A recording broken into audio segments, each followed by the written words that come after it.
وَلَقَدْ يَسَّرْنَا الْقُرْآنَ لِلذِّكْرِ فَهَلْ مِن مُّدَّكِرٍ بسم اللہ الرحمن الرحیم یا ایہا الذین آمنوا اذا قمتم الی الصلاۃ فاغسلوا وجوہکم وایدیکم الی المرافق وامسحوا برؤوسکم وارجلکم الی الکعبین وان کنتم جنبا فاطہروا صدق اللہ العظیم وصدق نبی الکریم۔ اللہ کے خاص فضل و کرم سے، اس کی بے پایہ رحمت سے مطالعہ قرآن، تفہیم قرآن کا سلسلہ جاری ہے۔ آج ہمارے سامنے سورہ مائدہ کی آیت مبارکہ نمبر 6 ہے، جس کا کچھ حصہ میں نے تلاوت کیا ہے۔ ارشاد باری تعالی ہے، اے ایمان والو، جب تم نماز کے لیے کھڑے ہو، جب تم نماز قائم کرو، اپنے چہروں کو دھو لو اور اپنے ہاتھوں کو کونیوں تک اور اپنے سروں کا مسح کرو، اور اپنے پاؤں دھونے ہیں ٹخنوں تک۔ اگر تم جنبی ہو تو پھر طہارت اختیار کرو۔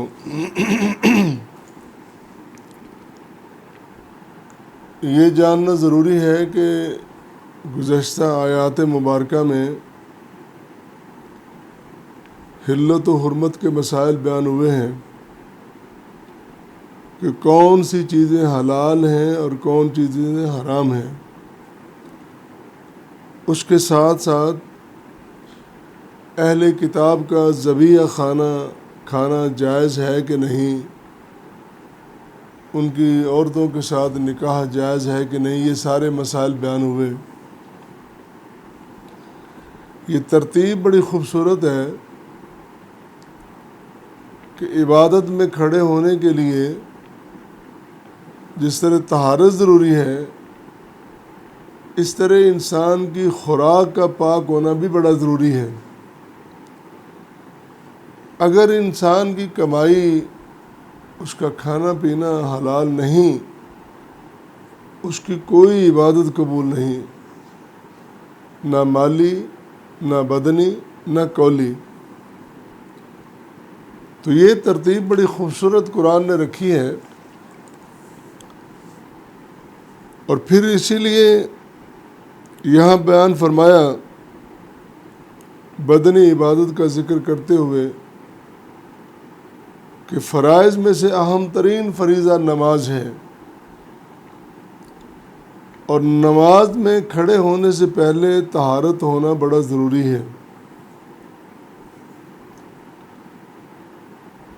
طہارت کے ساتھ وضو ہونا،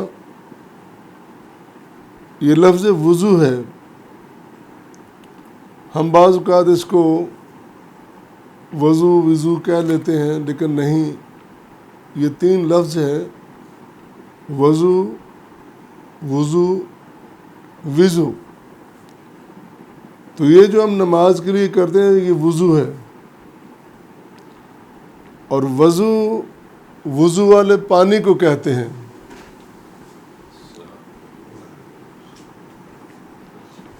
وضو والے پانی کو وضو کہتے ہیں، اور جس برتن میں وضو کا پانی لیا جائے اس کو وضو کہتے ہیں۔ یہ 3 علیحدہ علیحدہ لفظ ہیں، اور ان 3 کے علیحدہ علیحدہ معنی ہیں۔ اب آ گیا وضو کا طریقہ۔ تو وضو کا طریقہ کچھ قرآن نے بتا دیا ہے، اور قرآن نے جہاں یوں کہہ لیں کہ کچھ بات سمجھنے والی رہ گئی تھی، وہ رسول کریم صلی اللہ علیہ وسلم نے اس کی تفسیر اور تشریح بیان کر دی، اب بات مکمل ہو گئی۔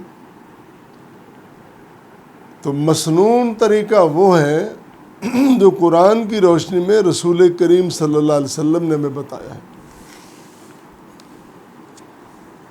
اب قرآن نے تو کہا کہ اذا قمتم الی الصلاۃ فاغسلوا وجوہکم وایدیکم الی المرافق،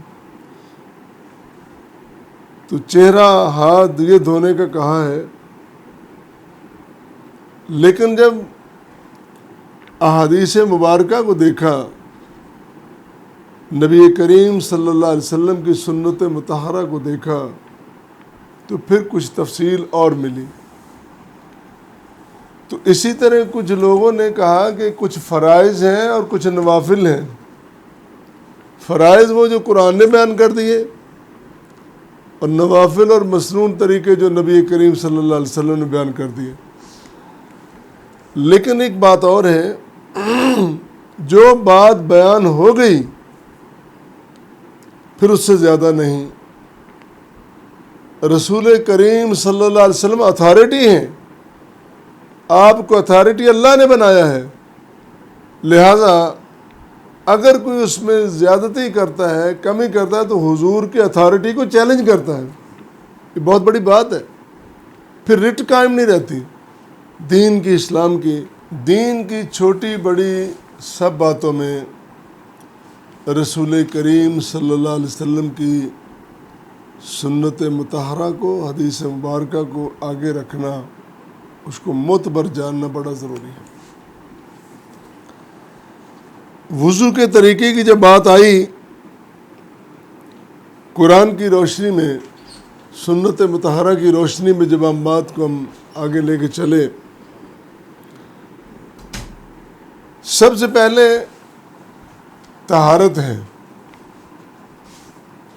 اگر کوئی بیت الخلاء سے آیا ہے یا ایسی کوئی حاجت ہے، اس کی طہارت ہونا ضروری ہے۔ پھر وضو کی نیت ہے، یہ بھی بہت ضروری ہے وضو کرنے، اور نیت کا تعلق زبان سے نہیں ہے، دل کے ساتھ ہے۔ یہ جو ہم زبانی اظہار کرتے ہیں نیت کا، وضو کی ہو، نماز کی ہو، یہ قطعاً بے بنیاد ہے۔ نیت کا تعلق دل کے ساتھ ہے، اور دلوں کی زبان کو صرف اللہ جانتا ہے، کوئی نہیں جانتا۔ انسان کا کتنا باوفا ساتھی ہے، خاوند کے لیے بیوی اور بیوی کے لیے خاوند، کتنے معتبر اور باوفا، لیکن نیتوں کو نہیں جانتے۔ نیتیں صرف اللہ جانتا ہے۔ تعلق دلوں کے ساتھ ہے نیت، اور پھر جب کر لی ہے، پھر پہلے بسم اللہ پڑھنی ہے۔ بسم اللہ پڑھنا ضروری ہے، اللہ کا نام لے کر وضو کا آغاز کیا جائے۔ اب اس کے بعد ہاتھ دھونے ہیں۔ پھر ہاتھوں کی باری آئی، تو ہاتھوں میں جب پانی ڈالنا ہے، اب تو ہمارے ہاں پانی کا نظام ہے، ٹوٹی کھولی اور نیچے۔ پہلے جب ایسا نہیں تھا تو برتن سے پانی لیتے تھے، دائیں ہاتھ سے پانی لیا اور پھر ان کو دھو لیا۔ جب دھونا ہے تو یہ اس طرح کافی نہیں ہے، یہ انگلیوں کا خلال کرنا ضروری ہے۔ یہ ہاتھ دھوتے وقت انگلیوں کا خلال کرنا ضروری ہے، آگے اس کی وضاحت آئے گی۔ جب اس طرح ہاتھ دھو لیے، اب آگی کلی۔ تو کلی یوں پانی لے کے منہ میں ڈالنا ہے، کلی کرنی ہے۔ یہ سارے عمل 3 بار ہیں۔ کلی کے بعد پانی ناک میں ڈالنا ہوتا ہے۔ تو مناسب طریقے سے اتنا نہ ڈالا جائے کہ وہ انسان کا نظام ہی ڈسٹرب ہو، لیکن جب پانی ڈالنا ہے تو بائیں ہاتھ سے اس کو جھاڑنا ہے، یہ وضو کا حصہ ہے۔ دائیں ہاتھ سے پانی ڈالا اور بائیں ہاتھ سے اس کو جھاڑا۔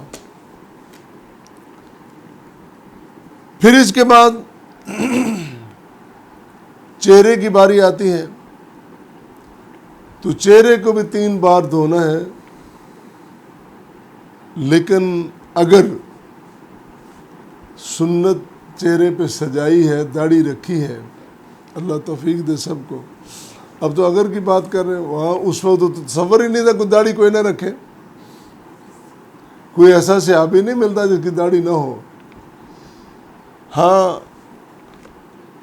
کچھ 2-3 ایسے ملتے ہیں کہ جو تراش خراش کرتے تھے، اور ان کا بھی قول یہی ہے کہ ہم نے اپنی بڑی داڑیاں کم اس لیے کی کہ ہم نبی کریم صلی اللہ علیہ وسلم کی داڑھی کے مطابق رکھنا چاہتے تھے، اتنی رہے، نیت ہے۔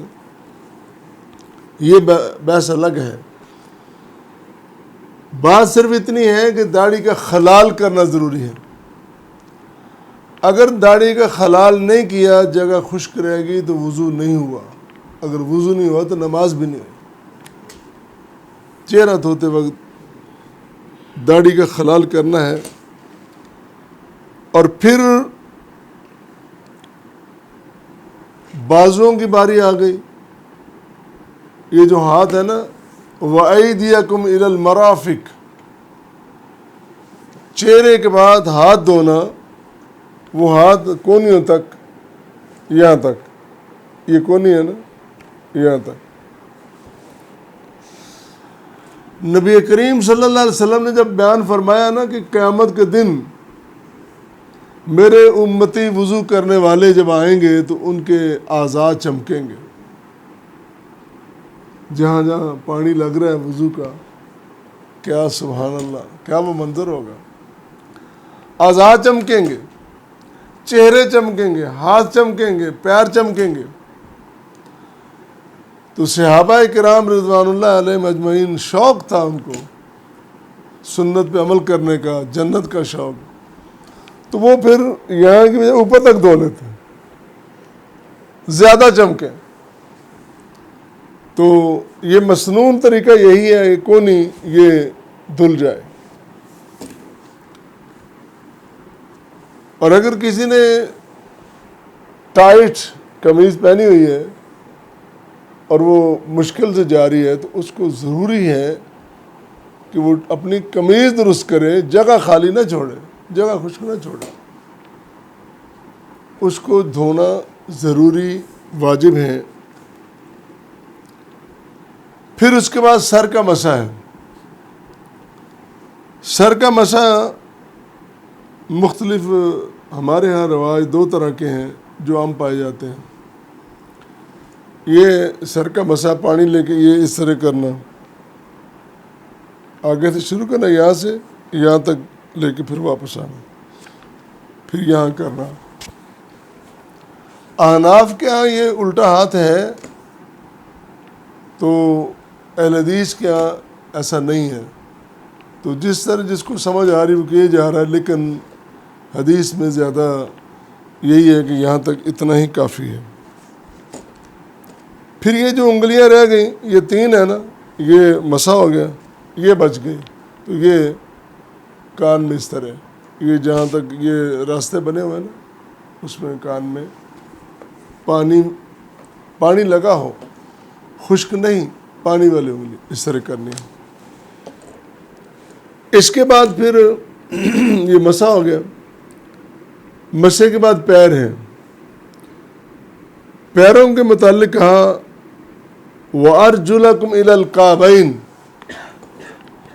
اپنے ٹخنوں تک، یعنی ٹخنوں سمیت، ٹخنے اس میں شامل ہو، تو پھر ان پیروں کو دھونا ہے، اور وہ بڑا ضروری ہے۔ آگے اس کی تفصیل آ رہی ہے۔ اس سارے سلسلے میں جس طرح میں نے کہا کہ کچھ فرائض ہیں، کچھ نوافل ہیں، دونوں ہی 3 بار دھونا اس کو ضروری ہے، لیکن 4 بار نہیں، چوتھی بار کی گنجائش اس لیے نہیں کہ نبی کریم صلی اللہ علیہ وسلم اتھارٹی ہیں اور آپ نے جو فرما دیا اتنا ہی کام کرنا ہے. ایک بار بھی کافی ہے، لیکن مسنون طریقہ 3 بار تک کا ہے. یہ ایک علیحدہ بحث ہے کہ 1 بار بھی، 2 بار بھی، 3 بار بھی اگر کریں تو وضو ہو جاتا ہے. ایک روایت ہے امام عبدالرزاق نے اپنی مصنف میں بیان کی ہے، حمران بن ابان اس کی راوی ہیں. وہ کہتے ہیں کہ میں نے حضرت عثمان ابن عفان رضی اللہ تعالیٰ عنہ کو وضو کرتے دیکھا. آپ نے دونوں ہاتھوں پر پہلے پانی ڈالا، ان کو دھویا، پھر کلی کی، پھر ناک میں پانی ڈالا، اس کو جھاڑا، پھر 3 بار آپ نے چہرہ دھویا، پھر دائیں ہاتھ کونی سمیت 3 بار، پھر بایاں ہاتھ اسی طرح کونی سمیت 3 بار، پھر سر کا مسح کیا، پھر دایاں پاؤں اور پھر بایاں پاؤں 3 بار ان کو دھویا. اور یہ دھونے کے بعد کہ میں نے نبی کریم صلی اللہ علیہ وسلم کو اسی طرح وضو کرتے دیکھا. حضرت عثمان رضی اللہ تعالیٰ عنہ بیان فرما رہے ہیں کہ میں نے نبی کریم صلی اللہ علیہ وسلم کو اسی طرح وضو کرتے دیکھا. اور آپ نے پہلے وضو کیا، پھر آپ نے فرمایا، وہ الفاظ کیا ہیں؟ آپ نے فرمایا صلی اللہ علیہ وسلم، من توضا وضوئی ھذا، جس نے میرے وضو کی طرح وضو کیا، وضوئی میرا وضو، جس نے میرے وضو کی طرح وضو کیا، ثم صلی رکعتین، پھر 2 رکعتیں پڑھیں، لا یحدث فیہما نفسہ، اور اس میں کوئی حدث واقع نہیں ہوا، گفتگو بھی نہیں ہوئی، اپنے آپ سے کلامی یا کوئی بات نہیں ہوئی. غفر لہ ما تقدم من ذنبی، اس طرح وضو کیا، اس طرح 2 رکعت نماز پڑھی. اللہ کے رسول صلی اللہ علیہ وسلم نے فرمایا کہ اللہ تعالیٰ نے اس شخص کی زندگی کے پچھلے سارے گناہ معاف کر دیے. کتنا بڑا عمل ہے.